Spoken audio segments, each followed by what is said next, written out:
buenos días. Bueno, yo me alegro mucho de venir aquí invitado por el colegio. Hoy vengo con el sombrero de Presto. La vez anterior que estuve invitado por este colegio, vine de parte de la Universidad Europea de Madrid, donde, en nombre de la cual ha hablado antes Óscar Liébana, en una presentación que yo no conocía, que me ha gustado mucho, pero que puedo asegurar el trabajo que están haciendo allí realmente innovador en la formación de alumnos que salen ya preparados para trabajar en este mundo. Esta vez vengo con este otro punto de vista, pero tampoco quiero hablar excesivamente de lo bueno que es Presto. Quería pensar en dos preguntas. La primera de ellas es, si esto es tan bueno, ¿por qué no lo llevamos haciendo mucho más tiempo, ¿no? La tecnología BIM, con ese nombre o con otro, lleva muchos años, muchos. Incluso funcionalmente, es decir, de forma práctica, pues a lo mejor como mínimo 15, y hay gente en la sala que dirá que más. Yo fui ponente invitado en un congreso que se llamaba ARECDAO, se hizo varios años en Cataluña. En el año 87 llevé esta humilde y sencilla ponencia de la época, de la izquierda, que se hacía con transparencias, donde yo propuse dos ideas. La primera es que los programas que triunfaran en el mundo de la arquitectura vendrían específicamente de ese campo, serían programas realizados solo para modelar y trabajar con arquitectura. Eso entonces era un poco arriesgado, porque todos los programas venían del mundo de la industria y se habían ni siquiera adaptado, se usaban como subproducto. El ejemplo actual clásico sería CATIA, ¿no? Un programa que sirve para cosas como modelar fuselajes o estructuras, y que se usa también para modelar arquitectura, sobre todo si es pues rara y compleja, ¿no? Bueno, en eso creo que tuve razón. Poco tiempo después empezaron a surgir programas específicos para arquitectura en el mundo de las 3D. El mundo 2D, como sabéis, ha estado dominado por programas genéricos un poquito adaptados. En eso creo que acerté, y enseguida empezaron a aparecer programas completamente específicos. En lo que fallé por completo es que yo creía entonces, y probablemente mucha otra gente, dado cómo estaba la tecnología y el software y las ansias que había de hacer cosas nuevas en aquellos años, que el mundo del 3D en la arquitectura, lo que entonces se llamaba CAAD, Computer Aided Architectural Design, que estaba al caer que está a la vuelta de la esquina, que quedaban con mucho 5 años para que todo el mundo estuviera trabajando en 3D, porque nos parecía de cajón. Es decir, viendo las ventajas que había de modelar y después obtener los planos como producto, digamos, marginal o final, que esto tenía que ocurrir muy deprisa. De hecho, había programas comerciales que en todo tenían la funcionalidad de un modelo, de un programa o de un sistema BIM actual. Otra cosa es que fueran lentos, porque los sistemas informáticos lo eran, que fueran muy caros, pero mi empresa, Soft, vendía un programa que se llamaba CADSTAR, europeo, belga, que tenía toda la funcionalidad básica que se encuentra en un programa BIM actual. Es decir, no era un modelado para visualizar, era un modelado para describir el proyecto de ejecución con secciones constructivas y tal, ¿no? Y había otros, bueno, pues Architrion y otros más. Y de aquella época, sorprendentemente, son también los otros programas que hay ahora en el mundo BIM, que no son el más difundido comercialmente o mediáticamente, que es Revit, pero de aquella época vienen programas como Archicad, que utilizaba el término el edificio virtual, y probablemente su primera versión pues es del 80 y tantos, y también Allplan, que eran programas además todos ellos de origen europeo, porque aquí nos da más por reflexionar y ir un poco al origen de las cosas, ¿no? Pensar que la arquitectura es inherentemente 3D, mientras que en Estados Unidos se había copiado lo que ahora se llama el paradigma, pero bueno, el paradigma del delineante que calca planos, ¿no? Entonces, por eso venían programas pues 2D súper eficientes, pero que no entraban en el núcleo de lo que es la arquitectura. Bueno, en eso me equivoqué por completo, o sea, no tardaron 5 años, sino que han tardado, pues han pasado 27, y ahora empezamos a hablar del BIM como algo normal. Cuando, como digo, estos programas en forma funcional y práctica, lo menos llevan 15 años desde que los ordenadores ya son ágiles para mover modelos grandes. Entonces, la pregunta es ¿por qué? Es decir, si esto es una ventaja para los equipos de diseño tan grande como que modelas una vez y luego ya, ¿por qué no lo hemos usado todos, no? Y dándole vueltas a esto, pues hay una explicación, o por lo menos una respuesta que se me ocurre, que es que en realidad a quienes les interesa no es tanto a los equipos de diseño, que sí, está bien, nos gusta, nos vale, pero quienes lo han descubierto y por lo cual se ha implantado en los últimos años es porque lo han descubierto los promotores, que es a quien de verdad les interesa, o sea, son los que más salen ganando. Y en ese sentido, a lo mejor no hay que decir mucho qué tan bueno es el BIM, por qué tenemos que usarlo y convenceros. No, si es que no tenemos que convenceros, es que nos están convenciendo y os están convenciendo los clientes, sobre todo los promotores privados en España, ¿no?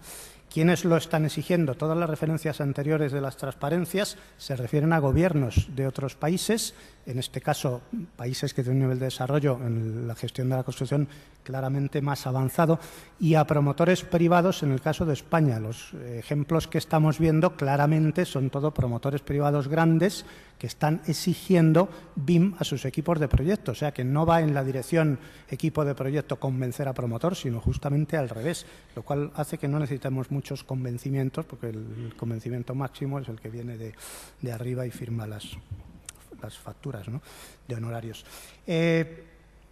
Dicho esto, en España, solo por añadir algo, la Administración se está comportando de una forma realmente negativa por ausencia y por omisión en este proceso. En otros países, como sabemos, lo está liderando claramente y exigiéndolo, y aquí ya la ausencia de un estímulo ya es bastante negativo, ¿no? Pero incluso la Administración está haciendo cosas raras, como todos sabéis, como imponer procedimientos de bajo nivel, programas tipo Líder y Calendar, que no sabes por qué la Administración tiene que hacer esas cosas. Las digo yo que hago software y me duele un poco, pero también sé que les duele a los usuarios, o sea que no es un problema mío. La Generalitat de Cataluña, que ahora licita un proyecto para gestionar con BIM, tiene ni más ni menos que el único programa en el mundo obligatorio de mediciones y presupuestos que hay que usar, quieras o no quieras, que lo hacen ellos. Es decir, hasta este punto estamos alejados de la corriente principal. Por lo tanto, primera idea es que el BIM es inevitable, y en cuanto que antes nos pongamos, pues mejor, no por una razón de eficiencia, que seguramente también, sino porque es que ya no podemos ser early adopters, como se dice por ahí, ni innovadores, ni liderarlo, pero sí que podemos ir por delante de la media. Es decir, todos los que estén aquí y se pongan a trabajar con estas nuevas herramientas, a nivel de estudio, a nivel personal, con toda seguridad van a encontrar estas oportunidades de trabajo que están contando. Luego hablaremos quizá un momento más de ellas, porque hay muchísima necesidad impuesta por el exterior. No es porque a nosotros nos guste, a mí sí, pero vamos. Otra segunda reflexión, y probablemente última, la tecnología. Avanzar página. La flecha para abajo, no. Al control, suprimir.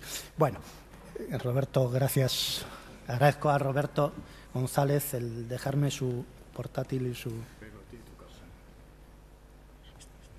sí, a ver. Bueno, solo son, a ver cuál es. Sí, ahora sí, gracias. Hay que tener fe en las teclas. Bien, esta transparencia sí me recuerda que a raíz precisamente a veces de la reinterpretación de la historia, una persona que aprecio, un profesional de la universidad, hizo la tesis sobre la historia del CAD, y curiosamente hizo la tesis sobre la historia del CAD solo con lo que había en Internet, con lo cual escribió la historia del CAD que han escrito los americanos, porque son los que han subido la información. Y bueno, pongo esto para recordar que montamos una página web que se llama Marca de CAD, donde hay documentos históricos de programas de CAD de los que eran en papel de toda la vida, desde el año, no sé, 80 y algo, hasta que dejaron de hacerse en papel hace pocos años, y no solo podéis tener la curiosidad de ver la enorme cantidad de programas de software que ha habido de CAD, de BIM y de todo lo relacionado con el mundo gráfico, sino que si alguien conserva material, pues estaríamos muy agradecidos y encantados si nos lo envía a la dirección que figura ahí para darlo de alta, ¿no? Un poco en relación a esa visión que hay a veces, lógicamente comercial, que se focaliza en muy pocos programas, pero la historia es muy compleja y ha habido mucha gente aportando ideas, que algunas han triunfado y otras no. Bueno, voy a pasar, esta vez con decisión. La segunda idea es, hace poco en una presentación parecida, alguien nos preguntó algo así como cómo nos estábamos adaptando en Presto a este nuevo tema del BIM, un poco como si fuera una amenaza, ¿no? Es decir, esto llega y ¿qué hacéis? Y entonces me di cuenta que no es sea una amenaza, es que esto es lo que estábamos esperando hace muchísimos años todos los que nos dedicamos a la digitalización o informatización del sector de la construcción.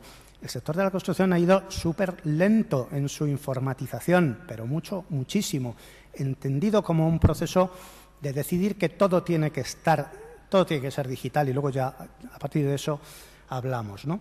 Y entonces recordé que cuando nosotros lanzamos Presto 10, hace quizá 8 o 9 años, las versiones anteriores, estas que desgraciadamente circulan todavía a veces en forma de copias ilegales, una de las cosas que tenían es que las líneas de medición del presupuesto y las líneas de medición de la certificación estaban en dos ventanas completamente independientes que no se relacionaban entre sí.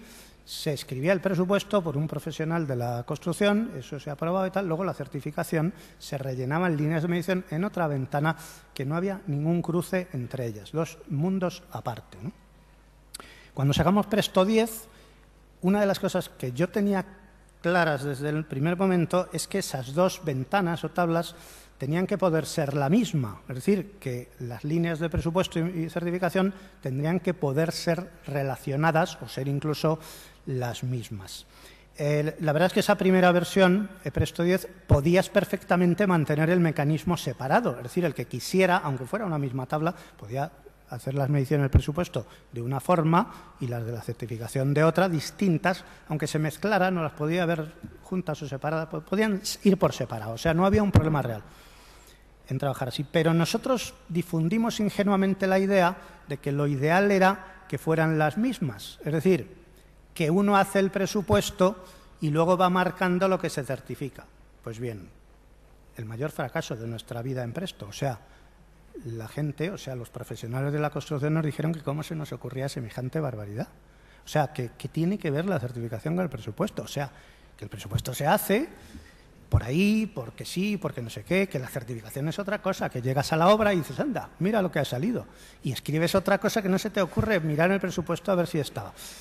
Esto, en fin, quiero decir, nos costó mucho. O sea, primero decir que sí, que se podía seguir haciendo como antes, pero luego intentar convencer al mundo nuestro de que lo lógico sería que la certificación se pareciera al presupuesto, ¿no? Como alguien ha dicho alguna vez, la certificación es el as-built del presupuesto, pero claro, si no se parecen en nada, pues ¿para qué las vas a tener relacionadas?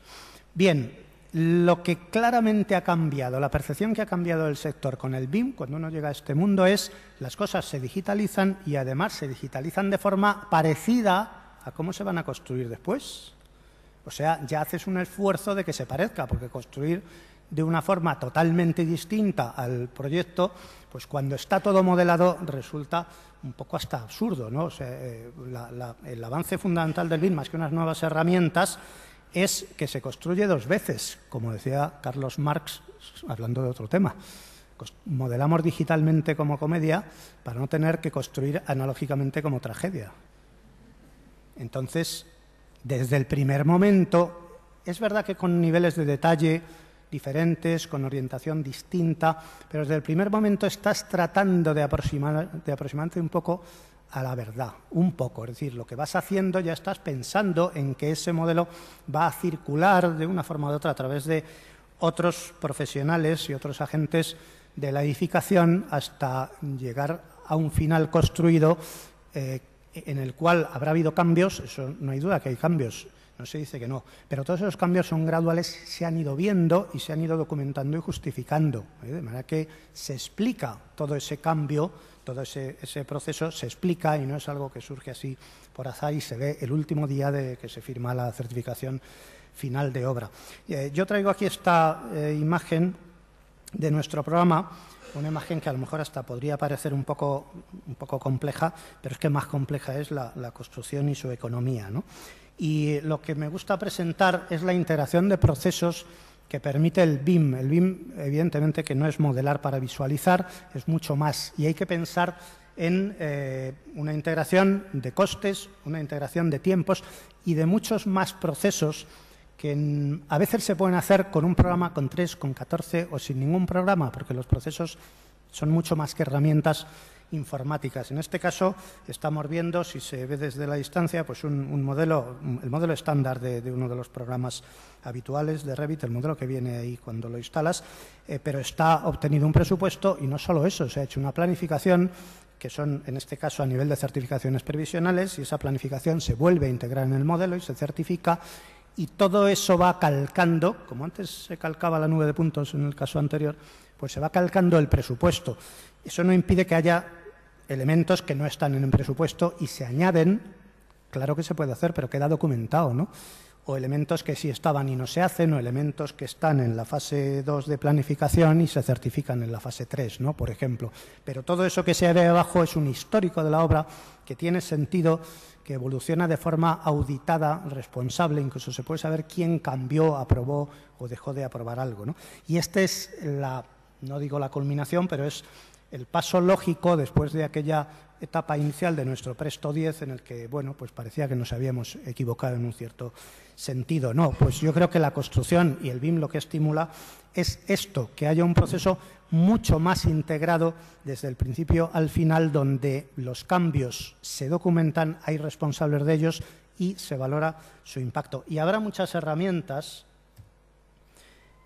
que se utilicen. El BIM, como todos decimos cuando nos subimos aquí, es mucho más que un software concreto, no es ni un software, ni es una marca, ni es una herramienta. Implica muchísimos perfiles distintos de profesionales que hacen diferentes cosas con ese modelo. El modelo no va a ser, no en todos los casos va a ser un modelo único, donde está todo introducido ahí dentro. Cada profesional a veces tiene su propia visión y su propio modelo, lo que pasa es que se pueden compartir, comparar, integrar fácilmente y encontrar diferencias. Hay modelos de planificación, de ejecución, que se parecen a veces poco a los modelos reales, a los modelos físicos, ¿no? Una buena planificación puede que tenga más de un 50% de actividades que no tienen ni coste o no tienen representación física, ¿no? Como la obtención de licencias, permisos, derechos, autorizaciones y tal, ¿no? Para que veáis que el mundo de los objetos y el mundo de los procesos comparten mucho, pero no son únicos.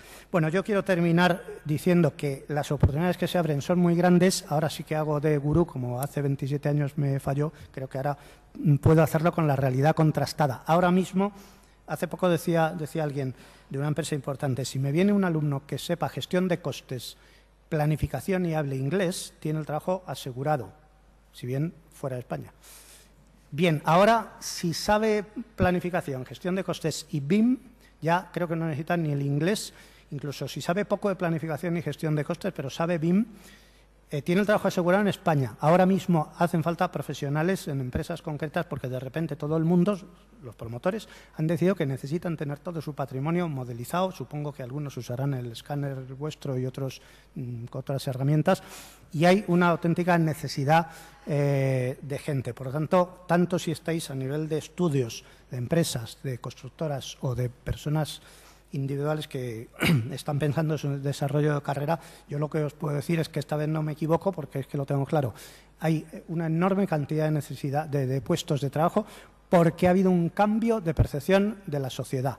La sociedad, especialmente la española, ha empezado a pensar que quiere que la construcción se vuelva sensata, predecible, sostenible, razonable, y una de las maneras de hacerlo es utilizar herramientas digitales desde el principio hasta el final del proceso. No es la parte básica, no es la cultura, pero es la infraestructura de la cultura.